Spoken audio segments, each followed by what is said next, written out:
can't go a day without thinking about what he's done to this country, because he's such a little baby that he's thrown 250 years of democracy out the window by not accepting the results of I mean, it's so crazy. He's such a sociopath. He's so insane. He just couldn't admit.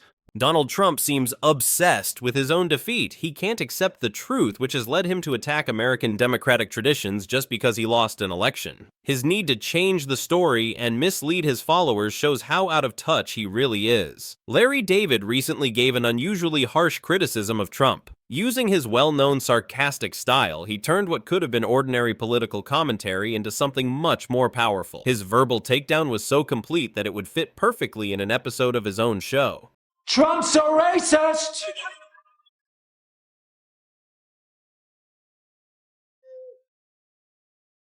It's Larry David. What are you doing? David pointed out how Trump constantly contradicts himself and fails despite claiming to be a winner. From business bankruptcies to political missteps, this self-proclaimed genius somehow managed to lose money with a casino, something that should be almost impossible. Yet despite his clear disconnect from reality, Trump still convinces many people to believe his version of events. And we know he lost. He knows he lost. And look how he's fooled everybody. He's convinced all these people that he didn't lose. He's such a sick man. He's so sick. Anyway, no, it hasn't impacted me at all.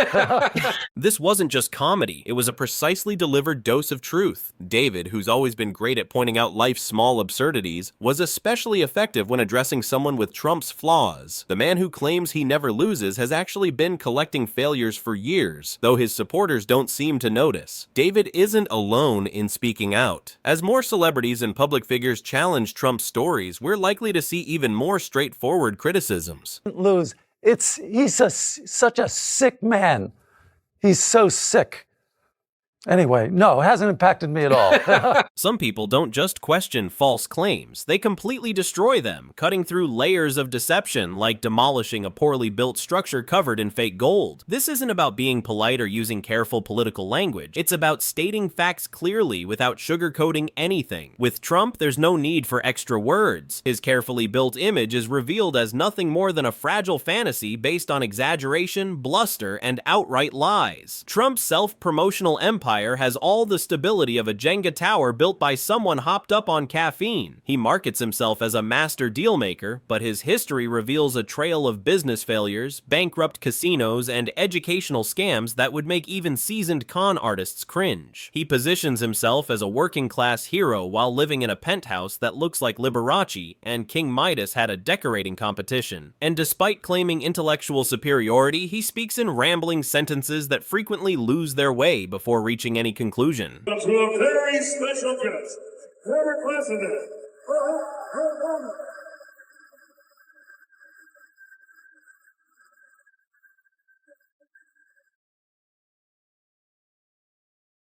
Larry David, alongside his truth-telling partner, accomplishes what mainstream media often avoids, peeling back Trump's carefully crafted narrative to expose the fundamental absurdity underneath. Trump isn't some brilliant strategist or business genius. He's someone who accidentally found power by transforming politics into a reality show where shocking statements are the only valuable currency. His public image unfolds like unintentional comedy, an endless parade of awkward mistakes, desperate ego boosting, and complete lack of self-awareness. Hey, Phil! Good to see you. Sit down. Boy, I'm so glad we did this. It was such a good idea. You were definitely right. I'm starving. I hope this place is good. Yeah, it's great. It's a big portions on the food and everything. It's a fantastic place. You know what else? I've been really thinking about this Ethiopia thing. Yeah, actually, I heard that we have some budget cuts and Ethiopia is a little expensive to shoot in. Wasn't that one of the shithole countries? I can't remember if that was on the list or not. Oh, look, I'm getting that thing. Oh. Oh, yeah. Oh, look at that. My son's flight got in early.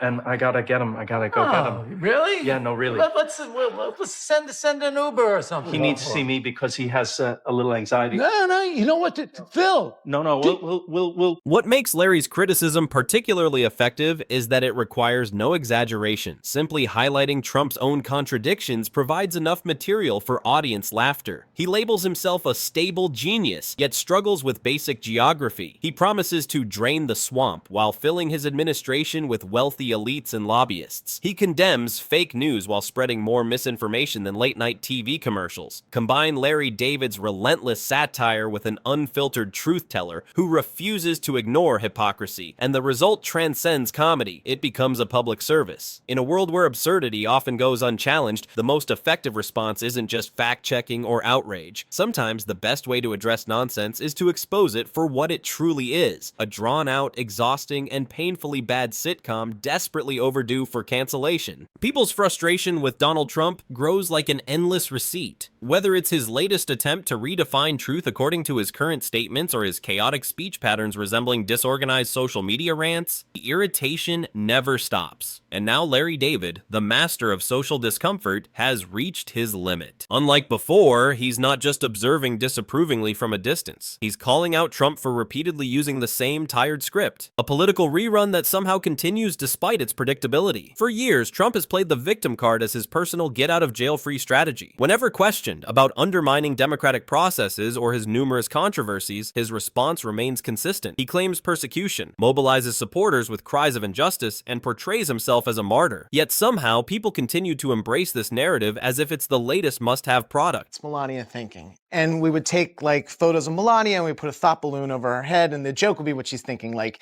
get me the hell out of this marriage, or even my hands are bigger than this guy's hands. You know, stuff like that. Yeah, interesting. And it would be repeatable because there's so many photos and clips of Melania out there. Uh-huh. So do you want to try it for rehearsal, or? Let me think about it. All right, come on. I can't listen to this. Let me think about it. Are you serious? He's not gonna think. He doesn't want to think about it. Really? Because he said it was interesting. Interesting. That was a fake interesting. It's a fake interesting. Fake interesting is this. Here's a fake interesting. Oh, interesting. Okay, here's a real interesting. Interesting. Beyond the performance aspect, there's Trump's obvious issue with truthfulness, or complete lack of it. His approach to lying is almost impressively bold. The tactic is straightforward. Make an outrageous claim, repeat it confidently, and watch the false information spread. It doesn't matter if what he says is obviously untrue or easily disproven. As long as he delivers it with conviction, some people will accept it as fact. They can grab him by the pussy. What did you say? What? Why are you wearing a bathrobe? And that hat! Oh, no. You're, Oh my God, you're friends with that monster? no, I'm... No. No. No. I just- I'm getting a lawyer. No, what? Hey, what?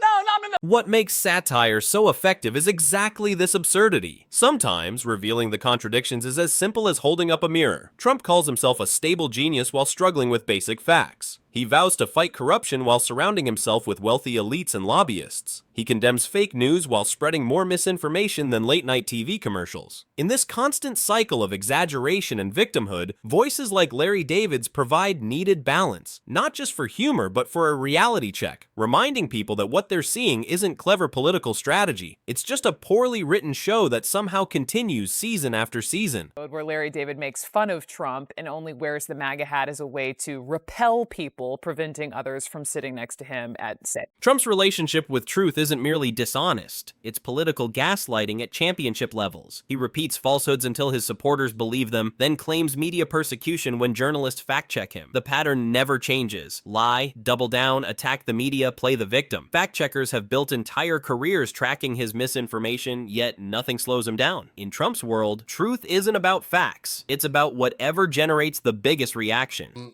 There are people that wear the MAGA hat and like what the MAGA hat represents. Are you afraid about alienating them? They could be fans of the show. Alienate yourselves. Yeah. Go and alienate. You have my blessing. Yeah. No, I could give a Larry David refuses to play along. He's not interested in political games. He wants simple truth. This isn't about political sides or personal bias. It's about accountability. For years, Trump has trained his supporters to believe reality is whatever he declares, even when facts show otherwise. And whenever challenged, he shouts witch hunt instead of taking responsibility. It's the same tired routine, yet somehow it still works. Picture Larry David in his natural environment, probably at a coffee shop drinking an overpriced latte, when someone nearby mentions Trump. That's all it takes. Before anyone can stop him, he launches into one of his brutally honest, painfully accurate rants, the kind that even Trump's most loyal defenders couldn't escape. First, there's Trump's lifelong habit of declaring himself the absolute best at everything. Nobody knows more about military matters than him. Nobody respects women more than him. Nobody understands any topic better than actual experts who've dedicated their careers to studying it. It's like watching a kindergartner wrap himself in a cape and announce he's now in charge of the moon. Cute from a child, disturbing from a former president, and naturally, Larry wouldn't miss the opportunity to mock Trump's talent for avoiding responsibility. Whether it's losing an election, bankrupting a business, or any disaster happening anywhere near him, it's never his fault. It's the media. It's the deep state. It's a massive left-wing conspiracy. It's even the coffee shop employee who skimped on whipped cream for his frappuccino. There's always someone else to blame. And he delivers these excuses with the confidence of someone walking into a job interview completely unprepared, yet still insisting they're the most qualified candidate by far.